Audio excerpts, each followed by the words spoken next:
Bismillahirrahmanirrahim. Assalamualaikum warahmatullahi wabarakatuh.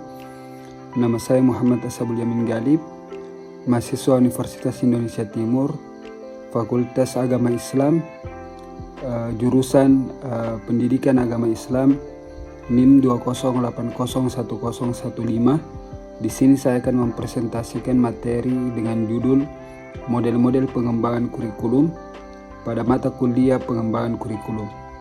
Adapun pembahasan pada materi model-model pengembangan kurikulum, yang pertama yaitu pengertian dari model pengembangan kurikulum, kemudian yang kedua yaitu model-model pengembangan kurikulum, dan yang ketiga yaitu langkah-langkah dalam model pengembangan kurikulum.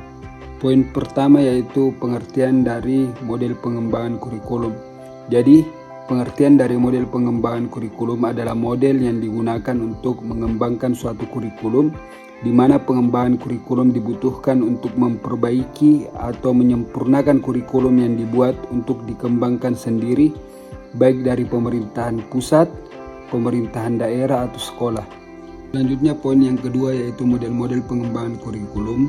Yang pertama yaitu model administratif, yang mana model pengembangan kurikulum ini ide awal dan pelaksanaannya dimulai dari para pejabat tingkat atas pembuat keputusan dan kebijakan berkaitan dengan pengembangan kurikulum.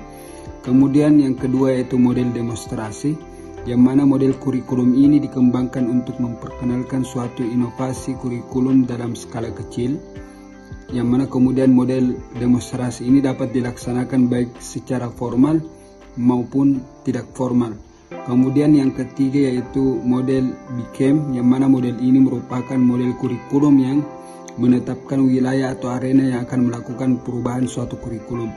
Kemudian yang keempat yaitu model Rogers, yang mana model ini merupakan suatu teori yang dikembangkan untuk menjelaskan bagaimana inovasi atau ide baru disebarkan dan diterima dalam suatu populasi.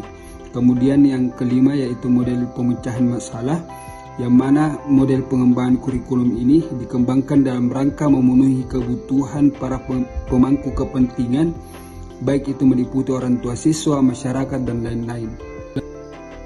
Selanjutnya poin yang ketiga yaitu langkah-langkah model pengembangan kurikulum. Yang pertama yaitu model administratif. Ada 7 langkah yang disebutkan dalam pengembangan kurikulum. Yang pertama, tim pengembang kurikulum mulai mengembangkan konsep-konsep umum, landasan, rujukan maupun strategi naskah akademik. Kemudian langkah yang kedua yaitu analisis kebutuhan. Kemudian langkah yang ketiga yaitu secara operasional mulai merumuskan kurikulum secara komprehensif. Kemudian langkah yang keempat yaitu kurikulum yang sudah selesai dibuat kemudian dilakukan uji validasi. Kemudian langkah yang kelima yaitu revisi berdasarkan masukan yang diperoleh.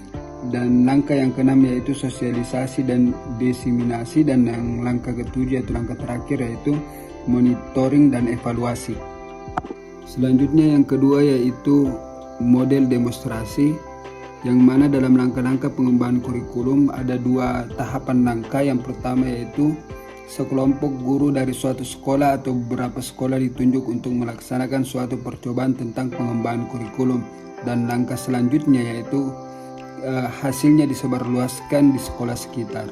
Selanjutnya yang ketiga yaitu model BCAM, yang mana kemudian ada 5 langkah pengembangan kurikulum model BCAM. Diantaranya yang pertama yaitu memutuskan arena atau lingkup wilayah pengembangan kurikulum. Kemudian langkah selanjutnya menetapkan personalia atau tim para ahli kurikulum. Kemudian tim menyusun tujuan pengajaran kurikulum dan pelaksanaan proses belajar mengajar.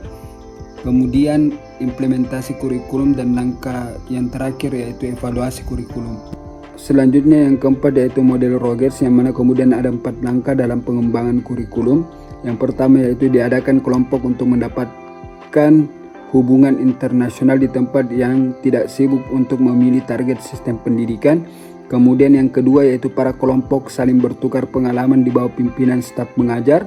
Kemudian yang ketiga, diadakan pertemuan dengan masyarakat yang lebih luas lagi dalam suatu sekolah sehingga hubungan interpersonal akan lebih sempurna, yaitu antara guru dengan murid, guru dan peserta didik dan lainnya.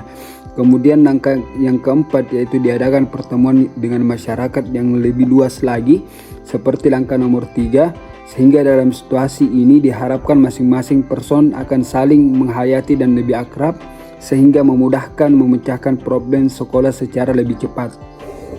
Selanjutnya yang kelima yaitu model pemecahan masalah, yang mana dalam model pemecahan masalah ini ada 2 langkah dalam penyusunan kurikulum. Yang pertama yaitu melakukan kajian tentang data-data yang dikumpulkan sebagai bahan penyusunan kurikulum.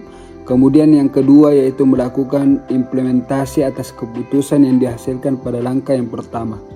Mungkin sekian presentasi tentang model pengembangan kurikulum pada mata kuliah pengembangan kurikulum. Kurang lebihnya mohon dimaafkan. Wassalamualaikum warahmatullahi wabarakatuh.